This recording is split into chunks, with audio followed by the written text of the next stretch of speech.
नमस्कार। आज हम 1991 के उस भारतीय आर्थिक संकट के इस एक्सप्लेनर में आपका स्वागत करते हैं जो सच में किसी सस्पेंस थ्रिलर से कम नहीं है। मतलब नाम सुनकर आपको लग सकता है कि ये कोई फिल्म है, लेकिन ये हमारे इतिहास की एक बहुत ही सच्ची और रोंगटे खड़े कर देने वाली घटना है। एक ऐसी कहानी जिसमें हताशा है, एक बहुत बड़ा संकट है और फिर एक ऐसा बदलाव है जिसने हमारे देश की दिशा हमेशा के लिए बदल कर रख दी। चलिए सीधा शुरू करते हैं।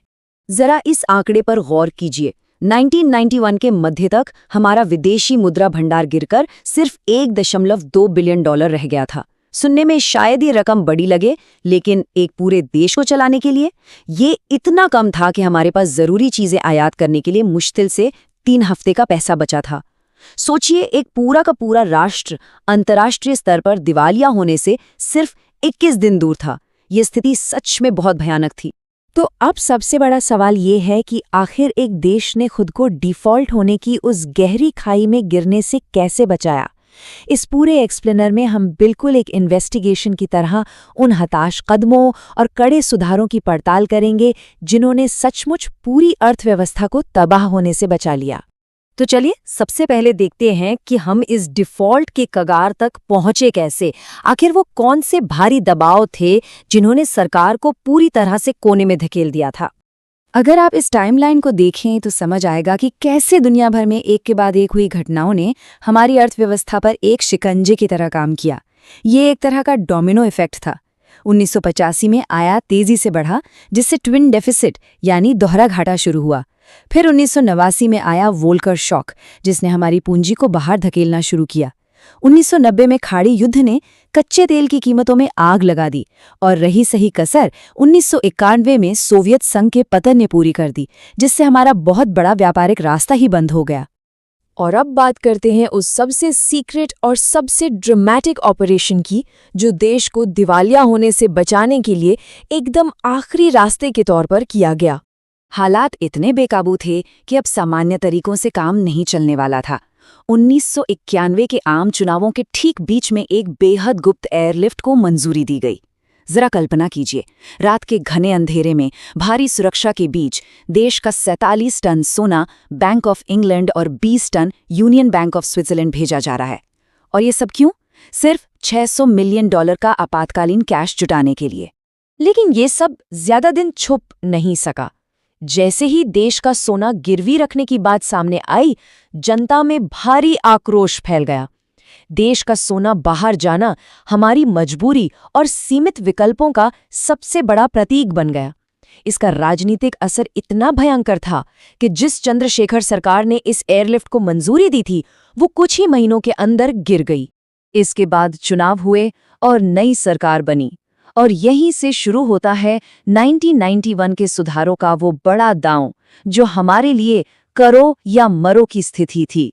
इस पूरी मैक्रो इकोनॉमिक्स को आम इंसान की जिंदगी से जोड़कर देखने के लिए नवनियुक्त वित्त मंत्री डॉक्टर मनमोहन सिंह का 1991 का बजट भाषण देखना बहुत जरूरी है। उन्होंने साफ कहा था कि दिखावटी खपत को रोकने के लिए सख्त नीतियां बनाई जाएंगी। ये सिर्फ एक बयान नहीं था, बल्कि इस बात का स्पष्ट संकेत था कि नई पीवी नरसिम्हा राव सरकार अब कड़े और शायद कुछ अप्रिय फैसले लेने के लिए पूरी तरह तैयार है। सरकार ने उस भारी घाटे को पाटने के लिए एक बहुत ही आक्रामक दोहरी रणनीति अपनाई। आप देख सकते हैं कि air conditioner, colour TV, motor car और VHS टेप जैसी विलासिता की चीजों पर टैक्स बहुत ज्यादा बढ़ा दिया गया। वहीं दूसरी तरफ आम जनता को थोड़ी राहत देने के लिए मुंह से फूके जाने वाले कांच के बर्तनों जैसी जरूरी चीजों पर उत्पाद शुल्क कम कर दिया गया। इसके बाद सिस्टम को एक और बड़ा झटका दिया गया। रिजर्व बैंक ने अंतर्राष्ट्रीय बाजारों को टेस्ट करने के लिए सिर्फ 3 दिनों के अंदर 1 और 3 जुलाई को रुपए की वैल्यू लगभग 20% तक गिरा दी। ये विदेशी मुद्रा बचाने और निर्यात को बढ़ाने के लिए उठाया गया एक बहुत बड़ा और जोखिम भरा कदम था।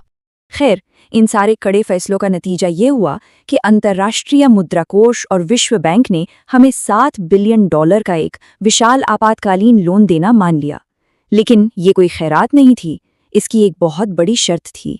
दशकों पुराने भारी भरकम लाइसेंस राज को खत्म करना और अपनी अर्थव्यवस्था के दरवाजे पूरी दुनिया के लिए खोलना।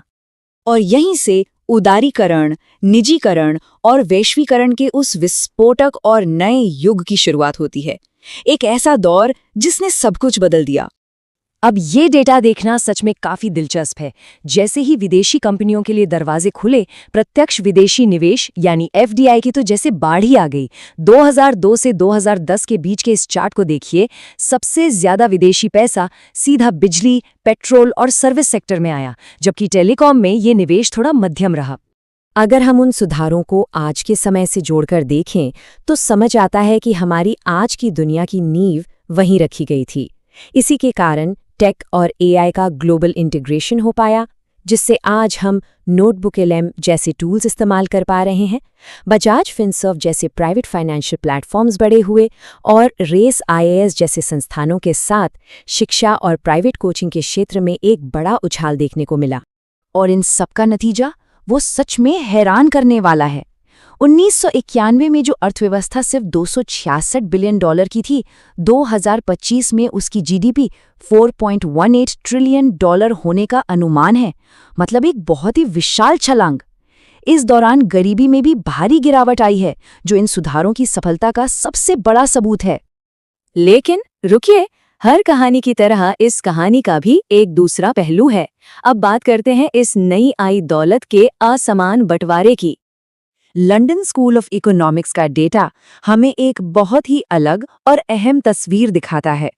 इससे पता चलता है कि लाइसेंस राज खत्म होने का फायदा सभी राज्यों को बराबर नहीं मिला। आंध्र प्रदेश और राजस्थान जैसे राज्य, जिनके श्रम कानून थोड़े लचीले थे, वहां उत्पादन तेजी से बढ़ा। लेकिन पश्चिम बंगाल जैसे राज्य, जहां श्रम कानून बहुत सख्त थे, वहां उत्पादन गिर गया। इसके साथ ही एक और बहुत बड़ी चुनौती है करंट अकाउंट डेफिसिट या चालू खाता घाटा। इतनी भयंकर ग्रोथ के बाद भी आज हम जितना एक्सपोर्ट करते हैं उससे कई ज्यादा इंपोर्ट करते हैं। इस अंतर को भरने के लिए हमें लगातार विदेशी निवेश की जरूरत पड़ती है। और निष्पक्ष रूप से देखा जाए तो यही निर्भरता हमें बाहरी झटकों के प्रति कमजोर बनाती है। जैसे कि अगर अमेरिकी फेडरल रिजर्व अपनी ब्याज दरें बढ़ाता है तो उसका सीधा असर हमारी अर्थव्यवस्था पर पड़ सकता है। तो इस पूरे एक्सप्लेनर के अंत में हम इस अहम सवाल पर आते हैं। उदारीकरण ने हमें एक बड़े आर्थिक पतन से तो निश्चित रूप से बचा लिया, लेकिन जैसे जैसे अमीरी और गरीबी के बीच की खाई चौड़ी होती जा रही है, पीछे कौन छूट गया?